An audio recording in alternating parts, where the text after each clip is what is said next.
Let's go to Joel Hawthorne at themorningsnapshot.com.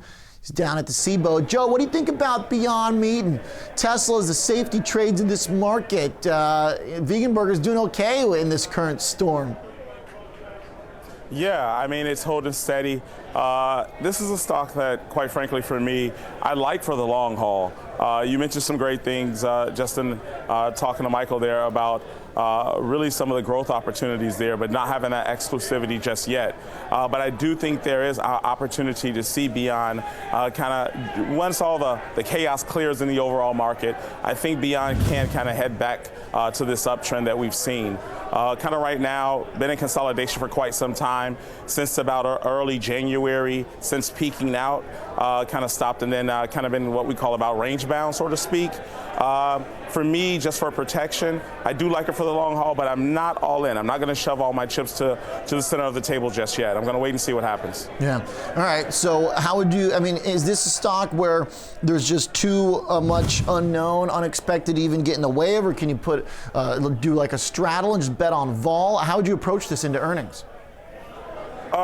Great question. The way that I would approach it is, because I like the stock so much, I would buy the stock outright. Okay. I think right now this is a great price, about 108 and change or so.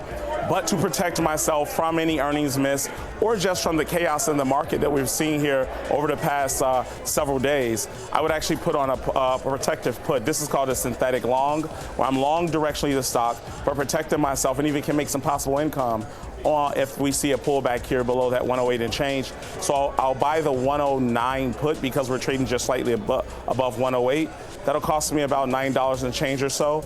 And I'm going to do that out until March 6th. So any immediate volatility, any knee-jerk reaction we see out here for the next few days should really increase the premium of that put that I'm going to pay for. So I'll be able to generate some income off that put while still holding that stock in the event that once the dust does settle, I can actually take advantage of the uptrend. All right. So you like Beyond, holding it. In the meantime, get the hedge to it. So earnings, let's say they bomb, then you get help from that. You take off the hedge, you're good to go, holding the shares.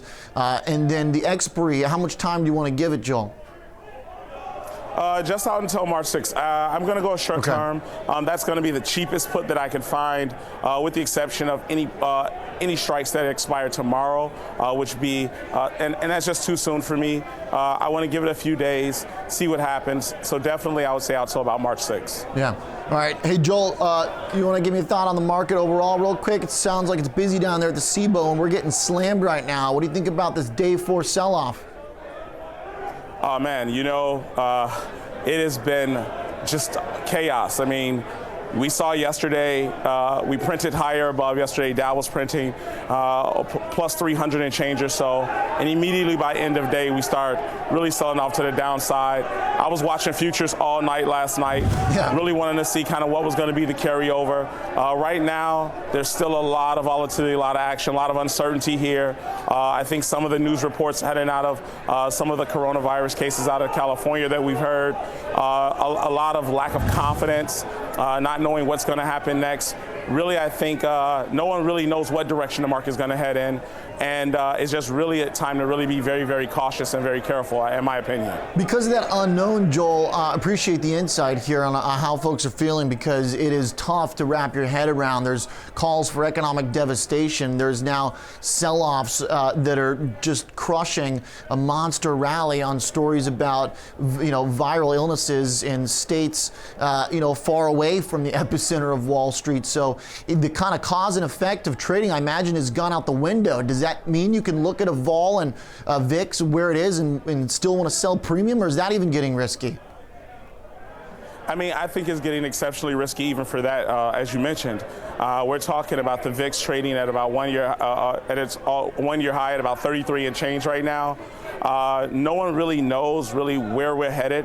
And, for traders like myself that look at technicals, you need some kind of past performance, something that happened already to kind of give you some indication, some probability of what's likely to come.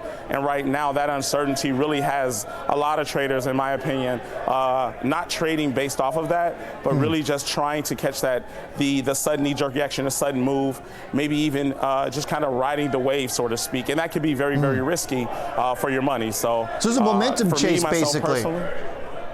Yeah, absolutely. And with momentum chasing, you don't have to be, nothing has to make sense, right? It's just wherever the herd is going, wherever the volume is, that's where, obviously, that's where the crowd goes.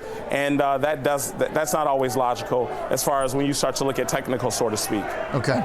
Joel, really appreciate it. Really helpful for us as we try and put together this confusing picture, no doubt. Joel Hawthorne, themorningsnapshot.com. All right, a very appropriate title as you fill in the picture of what's happening.